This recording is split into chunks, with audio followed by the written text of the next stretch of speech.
rAVe Radio. With rants and raves, you'll be okay. And today is your lucky day. It is Rants and Raves with Gary.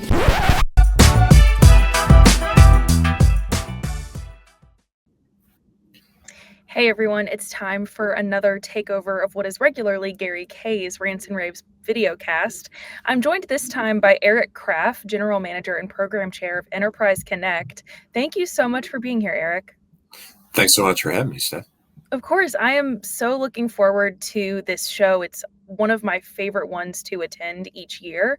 It's been such a key event in enterprise communications for years. So what do you think makes this show in particular stand out in 2025? I think particularly for this year, it is focused on the enterprise. We're the largest independent event focused on enterprise communications and CX, customer experience technology, and so it brings together some strands of technology and issues that are important to IT organizations that don't always come together in one place a lot of times. Yeah. Are there any new features or programming elements this year that attendees should be especially excited about? I think so. So one of them, and it does relate directly because we got one focused on AV. We've got something on Monday called Impact Summits, where we've taken the morning from about 8 a.m. to about 11, and put together 3 sessions on different aspects of some key topics. And we've got them on AV, on CX, and on sort of enterprise strategy. And the idea is to put everything in one room, have kind of a coherent program where people kind of get a deep dive, and in between these sessions, they can network with each other and kind of share thoughts about what they've heard, what's coming up. And so that we hope has a lot of value for people. We're doing a lot of new things on the show floor, like speed networking, where people really appreciate when they can get together, having a way to find each other. We're continuing to gear a lot of programming specifically toward the enterprise, and with enterprise speakers. That's been critical for us the last few years, and we're trying something different. We think will hopefully inspire people. We've got a gentleman named Mike Massimino, who's an astronaut. Oh yeah. Was on a couple of space shuttle missions. He's got some great stories and some great lessons, I think, in leadership and teamwork. What you learn when you're fixing the Hubble telescope that you can apply to the challenges that a lot of organizations are going through now as you try to make this transition into AI and the kind of technologies that we're coming forward with. That's awesome. I am glad that you guys are so focused on networking this year, because I think that one of the biggest parts of both the IT and AV industries is the people. So making it easier for people to connect and talk about the technology that we're focusing on already at this event, I think is really, really fantastic. Well, thanks, and that's totally. And we try to, especially because we'll be upwards of 4,000 people at the event, to find your people. We're trying to kind of create spaces and places where you're there's a networking period built in next to something where there's a common interest. So sessions that are followed by a networking period dedicated to that session topic, so that you can meet speakers and such, but also know that these are people you have common interests with because you just went to the session together. Yeah, it already gives you something to talk about, because one thing about networking, it can be awkward. Exactly. And that's speed networking too. That's it, a way to break the ice, a way to kind of meet somebody, and then as you see them the rest of the week, that's awesome. So how has Enterprise Connect evolved over the years to keep up with the industry changes? Because there have been so many changes, even in the past couple of years. Oh, for sure. And I think what the content itself has evolved. We go back a long ways. And so the technology itself has seen so many changes. we've kind of expanded the sort of footprint of the program, and also with it has come the sort of footprint of the exhibitors in terms of getting the AV stuff. Getting the contact center has always been a little piece of the communications industry, but now it's a really important, critical piece of what a lot of enterprises are doing now.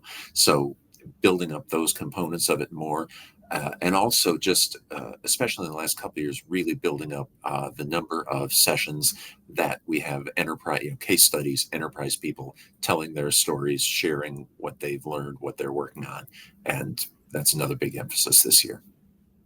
Yeah, that's really awesome. What do you think the biggest trends are shaping enterprise communications this year? Well, I'm gonna surprise you and say AI. Yeah. Uh, but it's it is, and it's there's so much underneath that, and certainly everybody's I'm struck that everybody's kind of going at a little bit different pace. People, different organizations seem to have a different, some are very bullish and going very heavily into it and scaling as quickly as they can. Others are being much more conservative about it. So I think trying to unpack why that is, and how to make those decisions in your enterprise, and plan for the future, that's critical. And so AI is important, but I think also we're putting a little more emphasis on security. We think Mhm. as communications becomes just a not just but a part of the whole IT estate, it becomes more vulnerable. It becomes a vector for attacks. Attacks get directed, especially when you're talking about contact center and you've got customer data and you've got public facing agents, things like attacks like vishing, where you go often are gone, go after the agents, become really important. And of course, there's huge security issues around Mhm. AI.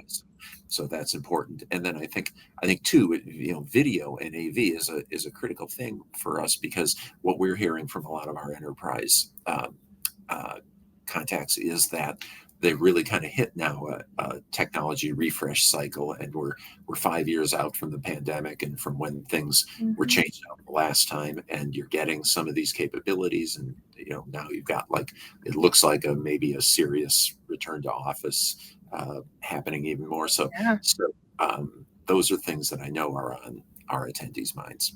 for sure. So, what's one session or discussion topic that you think is going to spark the most debate at this year's event? Well, I think it's always sort of one of the most popular sessions, and also one of the most um, brings up a lot of the most critical topics, and that's the um, enterprise summit that we do on Tuesday morning, where we get uh, 4 strategic enterprise executives from large enterprises to talk about the trends that they're seeing and dealing with, and because it's just enterprise people, they I think they really dig in, and they really um, you know they have a great, they really share kind of what's on their mind. We've got a great panel this year that in pre-calls have got a great dynamic where I kind of sat back and listened to them talk to each other.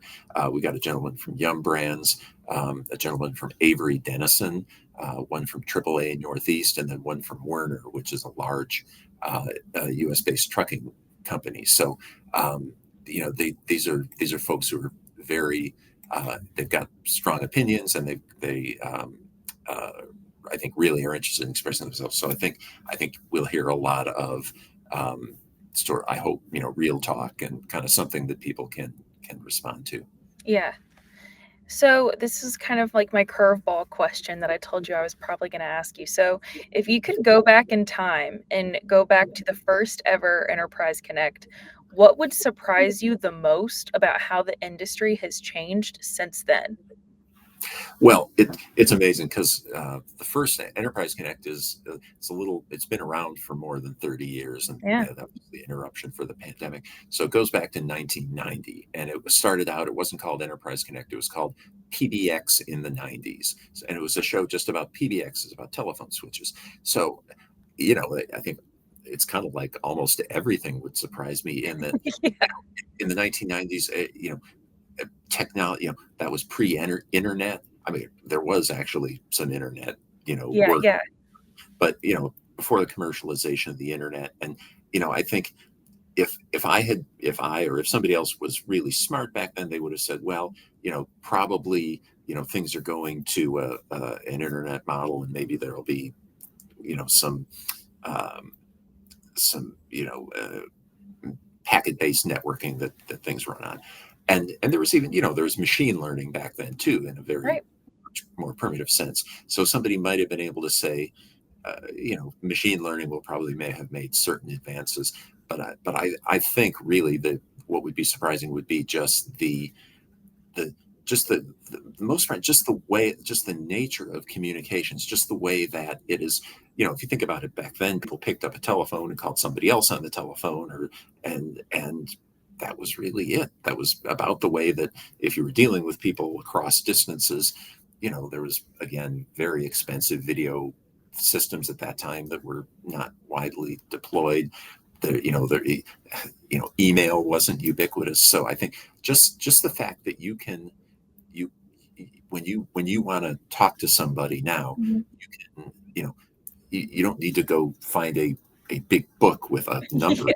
Just the fact that you can really communicate with anybody anytime, and in ways that would have seemed very expensive, and impractical at the Back time. then. Yeah. Would you, if someone had come up to you and told you, like, what the communications industry, like the enterprise communications industry looked like today, would you have believed them? I, I, the truth is, I'm sure I wouldn't have, Yeah. and especially when you're dealing with the enterprises, as a lot of times, even when the technology is coming and you can see it coming, we saw it with Mhm. packet video and Sure. voice over IP. The technology arrives, but then it's another decade. We see it with cloud, another decade before it really takes hold and really scales it within the industry. So, True. I think I would have thought, well, technically I can imagine how that would happen, but it's probably not going to be in my lifetime. Yeah, yeah, for, like, the next 10 years, at least when we talk about things like that. I think the way that AI has even become part of our everyday lives by now, I wouldn't have even imagined that. Yeah, we wouldn't have imagined it probably 5 years ago. No. And it's really, we know enterprises are struggling with exactly what to do with AI, Mhm. but nobody's doing nothing with it. Right. Nobody's saying, like they used to say about the internet, it's just a fad. It's never going to work. People know it's going to work, and they want to make sure it works right for their Mhm. enterprise, and that's why they should come to Enterprise Connect. Exactly, and that is a great ending note. So, where can people go if they wanna learn more information about where to register? They can just go to enterpriseconnect.com, and Perfect. that's got the whole thing, the program, registration, all the information. Awesome. And yeah, everyone who is watching or listening, please go register. It is March 17th through 20th. So next week in Yes. sunny Orlando, Florida at the Gaylord. I absolutely cannot wait. And for those who are interested in registering, if you use code rAVe25, you get $200 off your conference pass and free expo floor access. So please come. Can't wait to see you there. Eric, it has been so nice talking to you. I can't believe this is our first time meeting. I know. Thanks so much, Steph. It was great to talk to you. And again, I'm looking forward to seeing you next week in person. Sounds good. Thanks again. rAVe Radio. With rants and raves, you'll be okay. And today is your lucky day. It is rants and raves.